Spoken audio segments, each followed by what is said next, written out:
اعوذ باللہ من الشیطان الرجیم، بسم اللہ الرحمن الرحیم۔ ماہ رمضان المبارک کے 15ویں روزے کی دعا اور مختصر وضاحت۔ بسم اللہ الرحمن الرحیم۔ اللہم ارزقنی فیہ طاعت الخاشعین واشرح فی صدری بانابۃ المخبتین بأمانك يا امان الخائفین۔ اے اللہ، مجھے اس میں خشوع و خضوع کرنے والوں کی اطاعت نصیب فرما، اور میرے سینے کو اس میں رجوع کرنے والے عاجز بندوں کی طرح کھول دے۔ اپنے امان کے صدقے اے خوف زدہ دلوں کو امن دینے والے۔ رزق کی وسعت اور اس کا معنوی مفہوم۔ رزق کا مفہوم بہت وسیع ہے، اور اس میں مادی کے ساتھ ساتھ معنوی روزی بھی شامل ہے، بلکہ حقیقی اور اصل روزی تو یہی معنوی روزی ہے۔ دعا میں رزق کا لفظ کئی مقامات پر معنوی برکات کے لیے استعمال ہوا ہے، جیسا کہ حج کے لیے دعا کی جاتی ہے، اللہم ارزقنی حج بیتک الحرام، خدایا مجھے حج بیت اللہ کی زیارت نصیب فرما اور حج بیت اللہ نصیب فرما۔ اسی طرح اللہم ارزقنی فیہ طاعت الخاشعین، خدایا اس مہینے میں مجھے خاشعین کی اطاعت جیسی اطاعت نصیب فرما۔ قرآن مجید میں خشوع کا مفہوم۔ قرآن مجید میں خشوع ایک ایسی کیفیت کو کہا جاتا ہے جو عاجزی اور ادب کی جسمانی اور روحانی حالت کو بیان کرتی ہے۔ قرآن مجید میں خشوع کی مثال بے آب و گیاہ زمین کے لیے دی گئی ہے، جو بنجر اور بے حیات ہوتی ہے، اس میں کوئی زندگی نہیں ہوتی۔ یعنی انسان خاشع بھی اللہ کے جلال و عظمت کے آگے ایک مردہ اور بے حرکت وجود کی مانند ہوتا ہے۔ اسی طرح جیسے زمین بارش سے حیات پاتی ہے، ویسے ہی دلوں کو زندگی ذکر الہی اور قرآن کے ذریعہ نصیب ہوتی ہے۔ خاشعین کے صفات قرآن مجید میں بیان ہوئے ہیں۔ قرآن مجید میں خدا ذوالجلال ارشاد فرماتا ہے، وَاسْتَعِینُوا بِالصَّبْرِ وَالصَّلَاةِ وَإِنَّهَا لَكَبِیرَةٌ إِلَّا عَلَى الْخَاشِعِینَ، اور صبر اور نماز سے مدد حاصل کرو، اور بے شک یہ بہت بھاری ہے مگر خاشعین پر بھاری نہیں ہے۔ اس کے بعد قرآن مجید خاشعین کو کچھ ایسے الفاظ میں متعارف کراتا ہے۔ ارشاد رب العزت ہوتا ہے، الذین یظنون انہم ملاقو ربہم وانہم الیہ راجعون، وہ لوگ جو یقین رکھتے ہیں کہ وہ اپنے رب سے ملاقات کریں گے اور اسی کی طرف لوٹ کر جانے والے ہیں، یہ خاشعین۔ ایک اور مقام پر فرمان پروردگار ہے، خاشعین للہ، وہ اللہ کے حضور خضوع و خشوع کرتے ہیں۔ یہی وہ خشوع ہے جو حقیقی ایمان کا سبب بنتا ہے اور جاہلانہ تعصب سے انسان کو روکتا ہے۔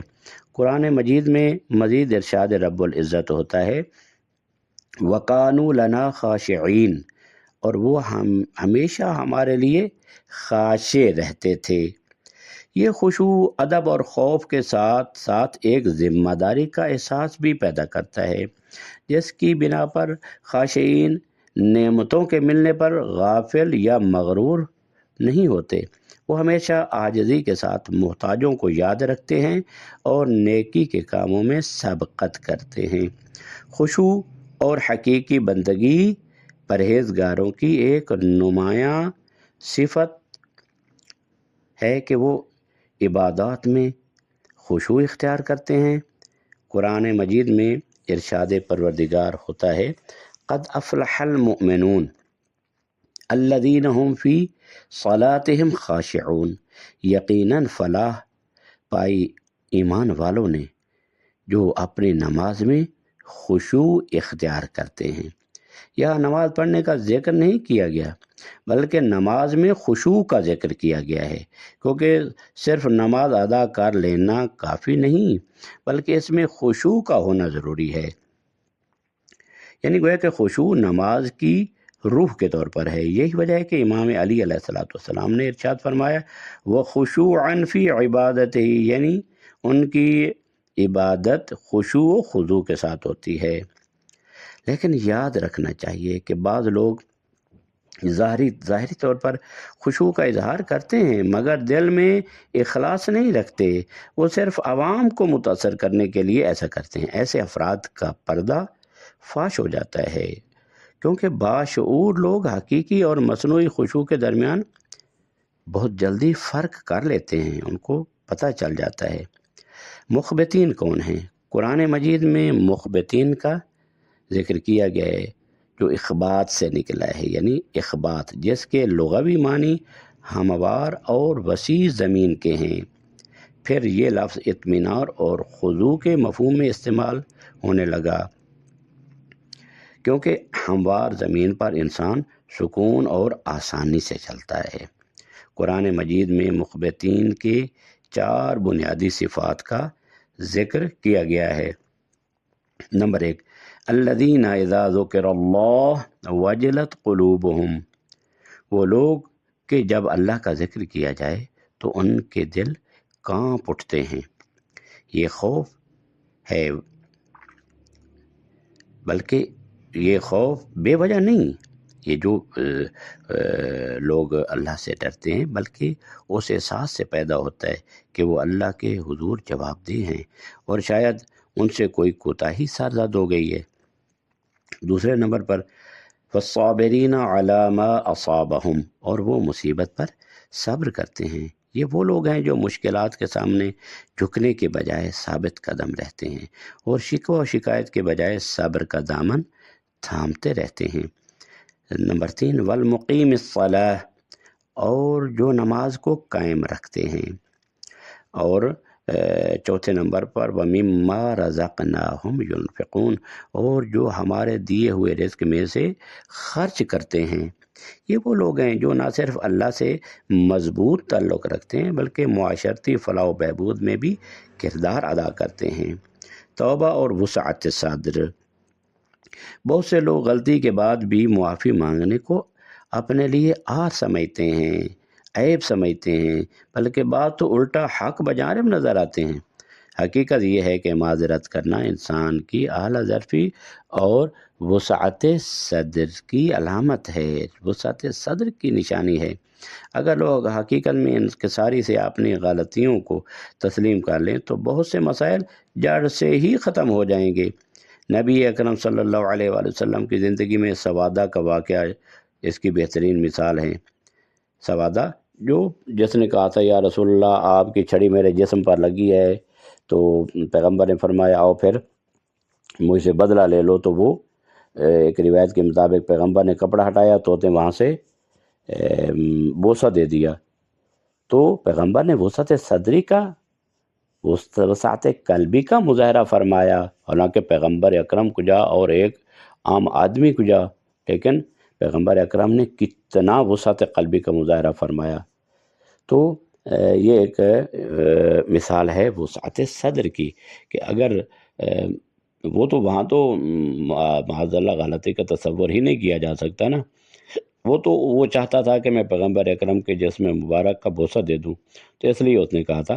لیکن یہ ہے کہ اگر کوئی انسان کسی کے حق میں غلطی کرتا ہے تو وسعت قلبی کا یہ مظاہرہ کرے کہ اسے کہے کہ جی ٹھیک ہے میں نے آپ کے حق میں غلطی کی تھی، تو آپ حق رکھتے ہیں کہ بدلہ لے لیں۔ خوف الہی ایک حفاظتی بریک، خوف ایک ایسا عنصر ہے جو انسان کو بے راہ روی سے روکتا ہے۔ جس طرح گاڑی کے لیے انجن حرکت دینے اور بریک تحفظ کرنے کے لیے ضروری ہے، یعنی بریک جو ہوتی ہے وہ تحفظ مہیا کرتی ہے، تحفظ فراہم کرتی ہے، ویسے ہی خوف یعنی اللہ کا خوف جو ہے انسان کو نیکی کی طرف مائل اور گناہوں سے روکنے میں یہ مدد کرتا ہے۔ حضرت علی علیہ السلام فرماتے ہیں جو اللہ سے ڈرے گا وہ امن میں رہے گا، یہ خوف اللہ کی رحمت سے مایوسی کا نہیں بلکہ جواب دہی اور عظمت الہی کے احساس کا ہے، جو انسان کو نیکی کی راہ پر گامزن رکھتا ہے۔ یعنی وَأَمَّا مَنْ خَافَ مَقَامَ رَبِّهِ وَنَهَى النَّفْسَ عَنِ الْهَوَىٰ فَإِنَّ الْجَنَّةَ هِيَ الْمَأْوَىٰ، جو مقام پروردگار سے ڈرتا ہے، یعنی خوف جو ہے وہ پروردگار کے مقام سے ہے کہ وہ کتنی عظیم ذات ہے اور میں کتنا پست ہوں، میں اس کا بندہ ہوں، وہ میرا مالک ہے، میرا پروردگار ہے، اور میری کیا حیثیت کہ میں اس کے سامنے کہوں کہ میں ہوں۔ تو یہ ہے کہ اس کے مقام پروردگار جو ہے وہ اس کی دل میں رچ بس چکا ہے، تو اس کو کہتے ہیں واقعاً خوف۔ لہٰذا ظاہری خوف جو ایسا نہیں ہے کہ ہم خدا سے ڈریں، جس طرح معاذ اللہ نعوذ باللہ انسان کسی بلا سے ڈرتا ہے کہ وہ ہمیں کھا جائے گی یا ہمیں مار دے گی، ایسی بات نہیں ہے، بلکہ خود ائمہ طیبین و طاہرین علیہ السلام نے جو خوف کی اور خدا سے ڈرنے کی جو کیفیت بیان کی ہے وہ یہی ہے کہ خدایا تو کتنا عظیم ہے، تو کتنا کریم ہے، تو کتنی عظیم ذات ہے، اور میں کتنا تیرا پست بندہ ہوں، میں تیرا گھٹیا بندہ ہوں۔ اس پروردگار کے سامنے انسان کا خشوع یہی ہے، اور ڈر اور خوف یہی ہے کہ وہ کہے کہ تو عظیم ہے اور میں تیرے سامنے کچھ بھی نہیں ہوں۔ صلی اللہ علی محمد وآلہ الطاہرین۔